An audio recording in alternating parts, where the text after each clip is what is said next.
Bonjour et bienvenue dans cette nouvelle analyse économique de l'école Cotation, l'horlogerie de luxe, entre passion, patrimoine et investissement. Une Rolex ou une Patek? Philippe incarne à la fois la précision technique, l'héritage artisanal et le prestige social. Depuis des décennies, les montres de luxe sont devenues des symboles culturels et financiers. C'est à la fois un objet de plaisir et d'élégance, un élément de patrimoine familial, un placement alternatif, dont la valeur peut fluctuer comme une œuvre d'art ou un lingot d'or. Les prix ne sont pas les mêmes pour une montre neuve que pour une montre d'occasion. Comprendre cela est crucial pour tout passionné ou investisseur. Les grandes maisons comme Rolex ou Patek Philippe ne produisent pas en masse et alimentent la frustration des clients. Une montre achetée neuve peut parfois valoir plus cher immédiatement sur le marché secondaire, entre 20 et 30% de plus. Cela rapproche l'horlogerie de luxe d'occasion d'une véritable place de marché mondiale comparable à la bourse. Une montre de luxe, qu'elle soit neuve ou d'occasion, voit son prix varier en fonction de plusieurs facteurs. Le marché des montres de luxe, comme celui de l'art ou des métaux précieux, ne vit pas en vase clos. C'est l'effet de l'offre et de la demande. Le marché horloger n'échappe pas au comportement spéculatif.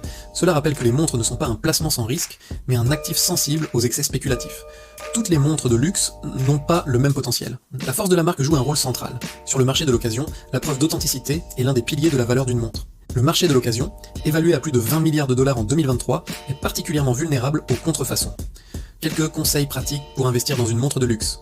Étudier la cote du marché, favoriser les modèles iconiques, vérifier l'authenticité via un revendeur agréé. Penser long terme et privilégier les montres intemporelles plutôt que les effets de mode. Les fluctuations de prix sont inévitables, où se croisent de la rareté, la demande, l'état, le contexte économique et la réputation de la marque. La montre de luxe est avant tout un objet de passion et de patrimoine, et non une bulle financière permanente. Pour suivre les marchés financiers, n'oubliez pas de vous abonner. A très vite pour d'autres actualités économiques avec l'école Cotation.